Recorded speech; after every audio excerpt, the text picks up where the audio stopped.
Good evening, it is October 23rd, 2016. Sorry about not making this video 24 hours ago yesterday. We were doing some renovations to my room, so I was disabled access to my computer for a little bit. But since then, we have got everything hooked back up and we are ready to go for this week's weekly weather briefing for October 23rd.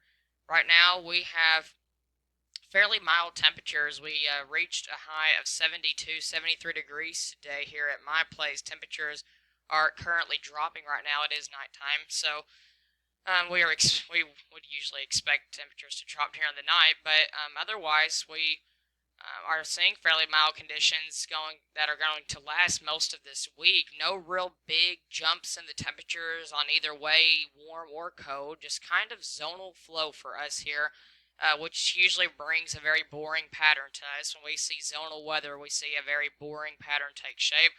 We'll see our winds switch around from the south to the north occasionally because we do have two cold fronts moving through this week, but both of them are not going to have a lot of moisture to work with, so that's why it's going to be fairly boring when we don't have any rain to monitor or anything to track or any big warm or cold spells. Then that gives us a chance to just kind of relax and watch what happens down the road, which actually looks like we might be seeing a pattern flip sometime in November. I'm really not sure when, because if many of you remember, several weeks ago it was looking like the end of October might be a good time for a flip.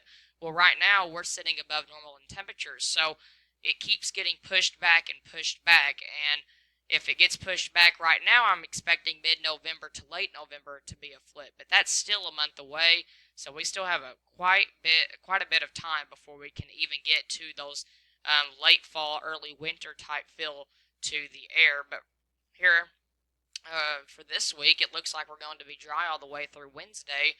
We have a low pressure taking shape in southeast central parts of Iowa. It's a fairly weak low, so it's not going to have a ton of precipitation to work with. The GFS is not a high resolution model, so that's why it has rain just painted everywhere across the Midwest. It won't have that much rain with it, obviously, but you get the idea. It does have a chance of showers with it, and as it is moving into our region early Thursday morning, late Wednesday night, we begin to see a few showers in parts of Illinois and Missouri, and those showers begin to fall apart really as they move into our neck of the woods in western Kentucky. You see a little bit of a warm front that might be causing some sleet pellets or some freezing rain in parts of Pennsylvania and southern New York in areas on those areas early Thursday morning. So we'll have to see if that happens. That would make sense because they are in the middle of a cold spell right now that looks to last through most of this week, and if that warm front can enter into that colder air, then it might definitely have some winter precip on the front side of it. But this is just one model, so don't get too hung up on it. But back at our region, the weather gets a little bit boring after Wednesday. We see high pressure take control of our weather, and that means that temperatures are going to be fairly mild, maybe a little cool on Thursday after that cold front, but they will feel very seasonable for this time of the year. By Friday, temperatures warm up a few degrees into the lower half of the 70s, and then Saturday, the forecast gets a little bit tricky. We have an area of low pressure that is going to be well off to our north, and that is going to trail a cold front with it, but it's only going to be so long south of there that it can hold precipitation. It's not going to hold precipitation all the way back towards areas of Texas and Oklahoma, obviously, but it is going to have enough moisture to work with in areas just to our north. I think Saturday we will see an increase in clouds, and that's about it. That might help hold temperatures down a little bit on Saturday, so it just depends on how much cloud cover we have Saturday. If we have a lot, then temperatures will probably remain in the 60s. If we have a little bit of sunshine picking out in places, then we will have temperatures probably rise into the lower half of the 70s because we will be on a warming trend after the cold front moves through until Saturday. And on Saturday, if that cold front doesn't move through until really that latter part of the day and we see some sunshine, then temperatures could easily pop into the 70s. But it's also the timing of the cold front. If it doesn't move through, if it moves through early in the morning on Saturday, then temperatures, no matter what, cloud cover or sun, will obviously be a little bit cooler than usual. But if we see that cold front move through in the latter half of the day on Saturday, then expect temperatures to be a little bit tricky as of right now. We're still a week away from this, so it is a possibility that temperatures stay either in the 60s or 70s for that day. But you get the idea throughout this week.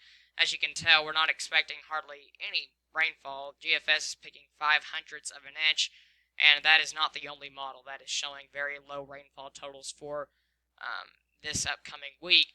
Looking beyond this week, it looks like we're going to see those temperatures stay fairly mild. A little cold spell is being forecasted by the GFS on this upcoming weekend. It's trying to show temperatures dipping back down into the lower half of the 40s for lows, even some upper 30s showing up. I don't think we'll get quite that cold as we did this past weekend, but I do think temperatures will definitely go down a little bit after that cold front. That is a sure bet. I just don't know how low those temperatures will actually get. After next week, after this upcoming weekend, it looks like temperatures will start to get well above normal once again. Seems like this is a rinse and repeat forecast. It seems to happen all of the time as we start to move in towards mid next week. We're getting way out there in the weather world. After a week out, it starts to get very, very complicated in the forecast. But the GFS has been very consistent. I know the last couple of days I'm picking up on a very strong signal of warm air. I shouldn't say warm air. I mean, by the beginning of November, temperatures above average would be, they would feel okay for fall. But for that time frame in the beginning or the first week of November, it looks like temperatures are going to be fairly above normal. And I'm very confident in that because it's not the only model showing that, and it's also been very consistent on showing that as well. Possibly mid-November we start to see a pattern flip, but now it's trying to show cool air by the November the 8th. That is several weeks away, so I don't even really want to talk about that because there's so much uncertainty into that part of the forecast. So it looks like we're going to still be fairly mild throughout this week and weeks to come. It might be a while, folks, before we can finally hit that beginning part of winter with winter-like temperatures.